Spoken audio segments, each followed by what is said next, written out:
ষষ্ঠ উপজেলা নির্বাচনে আওয়ামী লীগ সভানেত্রী ও প্রধানমন্ত্রী শেখ হাসিনার নির্দেশ রয়েছে সংসদ সদস্যদের কোনো আত্মীয় কিংবা ঘনিষ্ঠতা রয়েছে এমন কাউকে প্রার্থী না করার।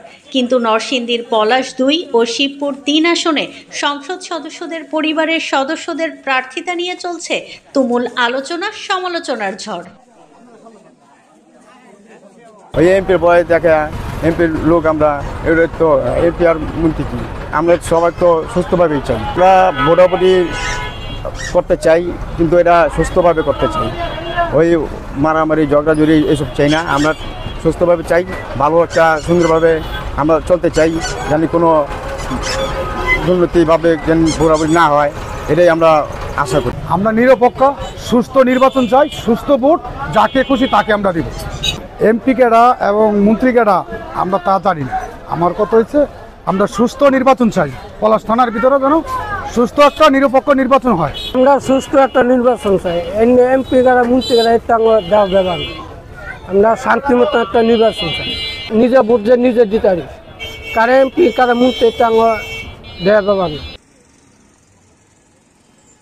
নরসিংদীর পলাশ উপজেলা পরিষদ নির্বাচনে নরসিংদী ২ আসনের সংসদ সদস্য ডাক্তার আনোয়ারুল আশরাফ খান দিলীপের স্ত্রীর বড় ভাই শরীফুল হক চেয়ারম্যান পদে নির্বাচনে প্রতিদ্বন্দ্বিতা করছেন। প্রধানমন্ত্রীর নির্দেশ অমান্য করে দিনরাত ভোটারদের দ্বারে দ্বারে ভোট চাচ্ছেন, করছেন গণসংযোগ। নির্বাচনী আচরণ বিধিমালায় কোনো সংসদ সদস্য কোনো প্রার্থীর পক্ষে কাজ করতে পারবেন না এমন বিধিনিষেধ থাকলেও তা না মেনে তার পছন্দের প্রার্থীর পক্ষে কাজ করতে নানা ধরনের হুমকি ও ভয়ভীতি প্রদর্শন করছেন বলেও অভিযোগ রয়েছে। আজকে মাননীয় প্রধানমন্ত্রীর নির্দেশনায় এবং ওবায়দুল কাদের এমপি মহোদয় যে নির্দেশ দিয়েছেন, সেই নির্দেশ এমপি মহোদয়ের আত্মীয় স্বজন যারা দাঁড়িয়েছে, বিশেষ করে নরসিংদীর পলাশে, সেখানে উনি তা প্রত্যাহার করেনি, বরং আমাদের মাননীয় প্রধানমন্ত্রী এবং ওবায়দুল কাদের সাহেব এমপি মহোদয়ের কথা অমান্য করে আরো জোরালোভাবে প্রচারণা শুরু করছে। এতে করে পলাশের সকল জনগণ একটি বিব্রতকর অবস্থায় পড়েছে। বিশেষ করে তারা এখনো নেতাকর্মীদেরকে যেভাবে লাঞ্ছিত এবং যেভাবে তারা ভয় দেখিয়ে নির্বাচন করছে, এই অবস্থা থাকলে জনগণ যেই খুশি হয়েছিল জননেত্রী শেখ হাসিনার এবং ওবায়দুল কাদের এমপি মহোদয়ের বক্তব্য, সেই বক্তব্যের খুশির প্রতিফলন থাকবে না। এবং আমি মনে করি তারা যদি এখনো সেই নেত্রীর নির্দেশনা মেনে যায়, তাহলে এই পলাশ নয়, সারা বাংলাদেশের নির্বাচন স্বচ্ছ এবং জবাবদিহিমূলক এবং বাংলাদেশের যেই গণতান্ত্রিক প্রক্রিয়া উপজেলা নির্বাচনের মাধ্যমে আরো শক্তিশালী হবে বলে আমি মনে করি। এমপির আত্মীয় হিসেবে বলতেছেন যে প্রধানমন্ত্রীর নির্দেশনা, আজকে যারা আমাকে এমপির আত্মীয় হিসেবে প্রাধান্য দিয়ে বিভিন্ন অপ্রচার গুজব ছড়াচ্ছে, ওনারাও জানে আমি কোন পরিবারের সন্তান, আমি কেমন মানুষ।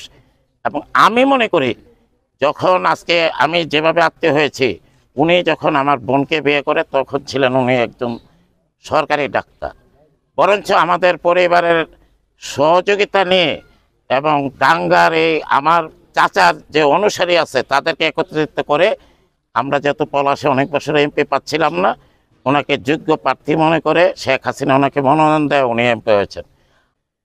আজকে যদি এমপির আত্মীয় বলে আমাকে নির্বাচন থেকে দূরে সরানোর, আত্মীয়তা কি অস্বীকার করা যায়? আর রাজনীতি এক জিনিস, আত্মীয়তা এক জিনিস। এমপির শক্তি বলে আমি রাজনীতি করি না, আমি রাজনীতি করি আল্লাহর উপর ভরসা রেখে। নরসিংদী ৩ শিবপুর আসনে বর্তমান সংসদ সদস্য মোহাম্মদ সিরাজুল ইসলাম মোল্লার স্ত্রী ফেরদৌসী ইসলাম চেয়ারম্যান পদে নির্বাচনে প্রতিদ্বন্দ্বিতা করছেন। তার ব্যানার পোস্টার সহ গণসংযোগে কাজ করে যাচ্ছেন স্থানীয় সংসদ সদস্য। এ নিয়ে উত্তাপ ছড়িয়ে পড়েছে শিবপুরে। এই বিষয়ে স্থানীয় রাজনীতিতে দ্বিধা বিভক্তি তৈরি হয়েছে সাধারণ ভোটার ও প্রতিপক্ষ প্রার্থীর মধ্যে। সংসদ সদস্যের স্ত্রী প্রার্থী হওয়া ইস্যুতে সেখানে সুষ্ঠু ভোট হওয়া নিয়ে সংশয় প্রকাশ করেছেন এলাকাবাসী ও অন্য প্রার্থীরা। জাতীয় সংসদ সদস্যের স্ত্রী, আমি তো মনে করি এটি ওনার যোগ্যতা বলে মনে করেন। আমার কর্মীর মাঝে একটি শঙ্কা কাজ করছেন যে নির্বাচনের ক্ষেত্রে একটা বিষয় থাকে এবং ক্ষমতাও একটা বিষয় থাকে। অনেকেই বলে থাকেন যে ওনার কাছে দুটিই আছে। এখন উনি নির্বাচন যদি আওয়ামী লীগের জেলার ভাইস প্রেসিডেন্ট হিসেবে বা ওনার স্ত্রীও মহিলা আওয়ামী লীগের সভাপতি, উনি একটা নেগোশিয়েট করে আওয়ামী লীগের থেকে যদি একজন প্রার্থী করে মাঠে থাকতেন, তাহলে আমার মনে হয় দল এবং শিবপুরবাসী সবাই উপকৃত হতো। আমরা দীর্ঘদিন রাজনীতির পথ পরিক্রমায় মাঠে ঘাটে কাজ করেছি এবং আওয়ামী লীগের আদর্শ বাস্তবায়ন করার চেষ্টা করছি। আওয়ামী লীগের খুব দুঃসময়ে আমরা হাল ধরেছি। এখন আমাদের জায়গা কোথায়, আমরা কোথায় যাব, সেই কারণে আমি প্রধানমন্ত্রীর কাছে আমাদের একটা আবেদন, আমাদের মতো ত্যাগী এবং তৃণমূলের নেতা কর্মীদের জায়গা এবং সুযোগ করে দেওয়ার জন্য আমি অনুরোধ করি। তৃণমূলের আওয়ামী লীগ এটা মেনে নেয় না। আর তারা বলে যে একটি পরিবারে যদি একীভূত হয় তাহলে অন্যরা রাজনীতি বা কেন করবে, এটি একটি স্বাভাবিক মানুষের প্রশ্ন। তো এমপি মন্ত্রী রয়েছে, ওনাদের নিকট আত্মীয় প্রথম রক্ত অর্থাৎ ফার্স্ট ব্লাডের কেউ যদি নির্বাচন করে তাহলে নির্বাচন প্রভাবিত হয়, নির্বাচনে দুর্নীতি হয়।